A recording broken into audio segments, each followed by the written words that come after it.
Okay, as I said during our very first tutorial, how Autodesk Inventor works is by making parts and then assembling those parts together into an assembly. So just as a little example, let's go ahead and create a brand new part up here. Part.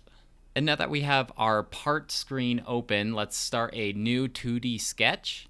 And we'll make it on this plane. And I'm just going to make a quick rectangle. For our dimensions, let's just do some random numbers. Let's just say like 10 inches by 5 inches. Okay, so we have our rectangle that's 10 by 5. Finish that sketch, hurry and extrude this out. Let's say an inch.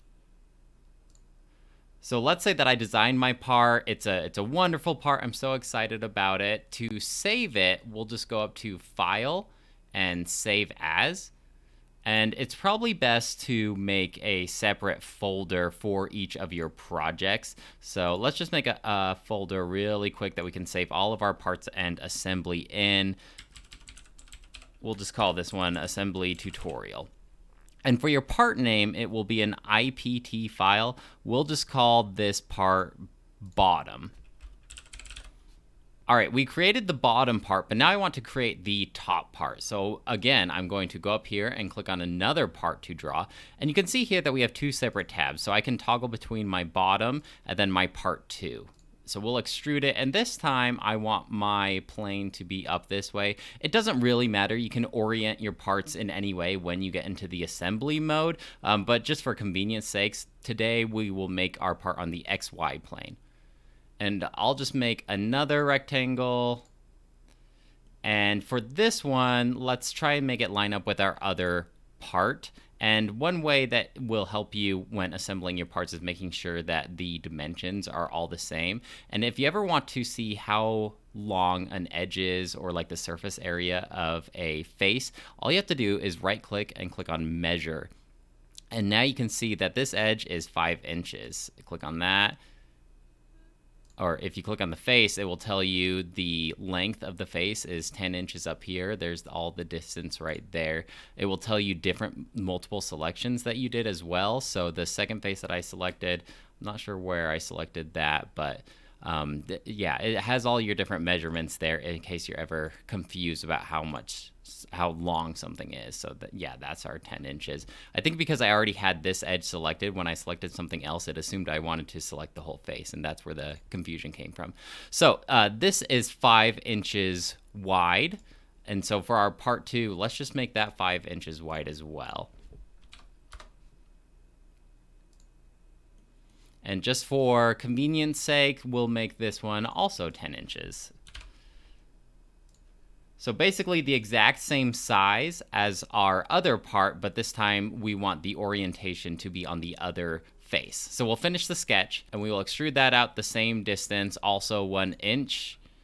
And so let's just save this part as well. So if we click on Save As, it says part 2. Let's save that as top. So now in our folder, we should have this part and our bottom part, our top and our bottom. Now we want to assemble these parts together. So I will go up here, and this time instead of going to part, I will click on Assembly.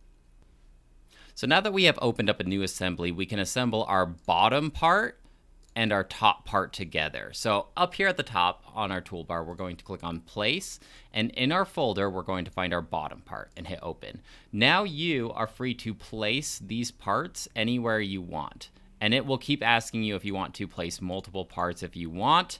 We're just doing one of the bottom parts and one of the top parts, so we only need one of the bottom, and then let's place the top part. And the main way that you combine parts is by using constraints. So up here at the top, you'll click on the constraint toolbar. And there's two main constraints that we will be looking at in this tutorial. There is the mate and the flush. And so we want to combine these by using these constraints. So let's say the mate button. The best way to describe these constraints is pretend that the palms of your hands are faces on an object. So if you were to clap your hands, the two palms of your hands are now combined into one. They have been mated. They are constrained to that face together. Now, if you were to hold your hands out in front of you with your palms facing up, that would be more flush. The two faces are side by side together. And we'll be using both of them so you can see a good example of what each one looks like. So with the face constraint toggled, we're going to select the face that we want to mate. So we will just, once you have this indicator here, that's how you know that it's ready to be constrained. Make sure that you are selecting one of the faces and not one of the edges. You can tell the difference right here. So we'll click on the face, and then let's just combine it to this face here. So now these two faces are mated. That's the constraint. Now let's look at what a flush is. So if we click on the flush, it assumes that you want to do that face right there. So you have to hit apply, and now we can click on the flush and select which two faces we want to be flush. So let's say this face here and this face here. And now those two faces are flush.